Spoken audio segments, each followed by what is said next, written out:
আপু আমার একটা হাত ওর মাথার উপর দিয়ে বলল, আমাকে শুয়ে কসম করে বল ওর জন্য নিজেকে আর কষ্ট দিবি না। কিছুক্ষণ চুপ থেকে আপুকে জড়িয়ে ধরে বললাম, এভাবে বলিস না, আমি পারবো না রিয়াকে ছাড়া বাঁচতে। অনেক ভালোবাসি আমি ওকে আপু, তোরা কেন বুঝতে চাস না আমার ভিতরে শুধু রিয়ার বসবাস। আমি ওকে কিভাবে কি করে এত সহজে ভুলে যাই বল। এত বছর পর তো আমি ওর জন্যই এখানে ফিরে আসছি, ওর জন্যই আমি প্রতিবার মরি, ওর জন্যই আমি প্রতিটা সময় বাঁচি। তুই কিভাবে বলিস ওকে আমি ভুলে যেতে পারবো না আপু, ওকে আমি ভুলে যেতে রে। আপু আমাকে ছেড়ে দিয়ে চোখ গরম করে বলল, তাহলে ওর জন্য তুই মর, ওর বিয়ে হয়ে যাবে তোর সামনে, এটাই তো তুই চাস তাই না। বন্যাকে উদ্দেশ্য করে বলল, তুমি এখানে দাঁড়িয়ে আছো কেন, ওকে কিছু বলবে না। বন্যা আমার দিকে তাকিয়ে বলল, কি বলবো ওকে আমি আপু, আমারও এখন নিজের কাছে খারাপ লাগছে। তুমি জানো আপু, আমি ইচ্ছা করলে রিয়াকে এখান থেকে তুলে নিয়ে যেতে পারি, কিন্তু তোমার ভাই বলে না, ওর যা ইচ্ছা তাই করুক। কিন্তু এখন কেন বলে আমি রিয়াকে ছাড়া বাঁচবো না, এটা জিজ্ঞেস করো ওকে। আমি হাসি দিয়ে বললাম, তোরা এখন এখান থেকে চলে যা, আমাকে একটু একা থাকতে দে।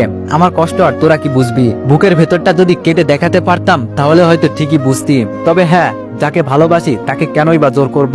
হয়তো সে আরেকজনকে বিয়ে করবে, করুক না সে, যদি দূর থেকে সুখী হতে পারে, আমি না হয় ওর সুখ দেখে একটু হলেও সুখে থাকবো।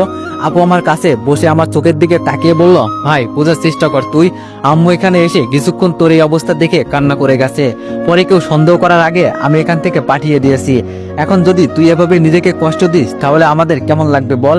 যদি তোর কপালে রিয়া থাকে অবশ্যই আসবে, এখনো তো ওর বিয়ে হয় নাই, আমি যতটুকু সম্ভব চেষ্টা করব, তুই এসব চিন্তা করিস না। আমি বললাম, আপু আমি বুঝেছি তুই কি বলতে চাস, এখন একটু আমাকে একা থাকতে দে, আমার ভালো লাগছে না আর এইসব। আপু আমার কপালে হাত দিয়ে বলল, ঘুমিয়ে পড়, তাহলে একটু হলেও শরীর হালকা লাগবে। আর এত চিন্তা করিস না, আমি থাকতে তুই এভাবে কষ্ট পাবি, এটা তো হতে পারে না।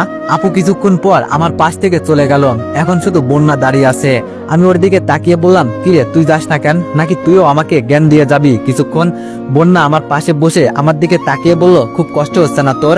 আমি একটা মুচকি হাসি দিয়ে বললাম, এই তো অল্প একটুখানি কষ্ট হচ্ছে, তবে আস্তে আস্তে নিজেকে কন্ট্রোল করে নিব, তুই এখন যা। বন্যা দাঁড়িয়ে বলল, নিজের খেয়াল রাখিস, আর কাল পরশু বাবা মা আসতে পারে। আমি লাফ দিয়ে বিছানা থেকে উঠে বললাম, তুই আঙ্কেল আর আন্টিকে বলতে গেলি কেন।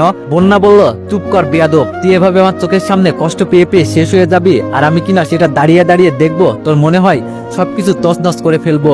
রিয়া কিভাবে সাইমনকে বিয়ে করে আমিও দেখতে চাই, ও শুধু তোর বউ হবে আর অন্য কারো হবে সেটা তো জীবনেও আমি বেঁচে থাকতে হতে দিতে পারি না। এই বলে রিয়া রেগে চোখ গরম করে চলে গেল। আমি এটা জানি বন্যা অনেক ভালো একটা মেয়ে, আর ওকে আমি নিজের বোনের মতোই দেখি। আমি জানি ও আমাকে কখনো কষ্টে দেখতে চায় না, তবে আমি এইসব কিছুই হতে দিব না। ওই কথাই আছে না, জোর করে আদায় করা যায় না কেন, ভালোবাসা আদায় করা যায় না। আমারও এখন উচিত রিয়ার পথ থেকে সরে দাঁড়ানো, হয়তো আমার এখন সেটাই করতে হবে। যদি কপালে থাকে তাহলে আপনা আপনি আসবে, যদি আমার জন্য রিয়ার মনের ভিতরে একটু হলেও ভালোবাসা থাকে তাহলে হয়তো আমার স্মরণ করবে। তবে আমি ওকে কখনোই জোর করব না, ওর ইচ্ছা মতো যদি ও বিয়ে করে আমি কখনোই ওকে বাধা দিব না। আমি জানি আঙ্কেল আর আন্টি এসে একটা ঝামেলা তৈরি করে দিবে যদি আমার এই অবস্থা দেখতে পারে, কিন্তু আমি সেটা কখনোই হতে দিব না। একটা সিগারেট ধরিয়ে জোরে জোরে টানতে লাগলাম, মাথাটা একটু হালকা করতে চেষ্টা করছি, কিন্তু কিছুতেই পারছি না, কেমন জানি মাথাটা ধরে গেছে মনে হচ্ছে। প্রতিটা ধোয়ার সাথে কষ্টগুলো দূর করে দিই, কিন্তু আজকে কোনোভাবেই পারছি না।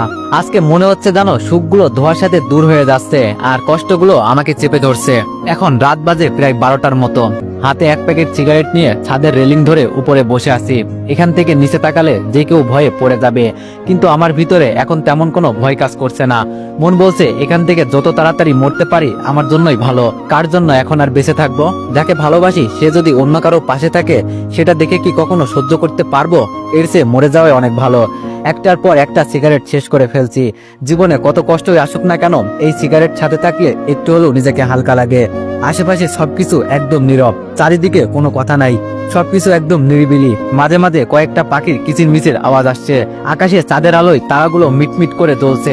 আজকে আমার ভিতরে জানো একটা নীরব পরিবেশ তৈরি হয়েছে। কে ওখানে, আচমকা পিছন থেকে এই আওয়াজ ভেসে আসলো।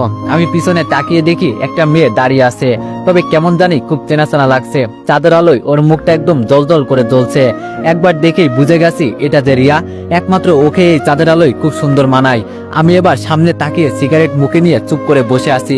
আবার পিছন থেকে আওয়াজ আসলো। আমি জানতে চেয়েছি এখানে এত রাতে কে এখানে। আর কি বা করতে এসেছে এখানে? উপরের আকাশ দেখতে দেখতে বললাম, এখানে কে আছে না আছে সেটা কি আপনার জানা খুব বেশি জরুরি? আমার কথা শুনে মনে হয় রিয়ার মন থেকে ভয় দূর হয়ে গেল।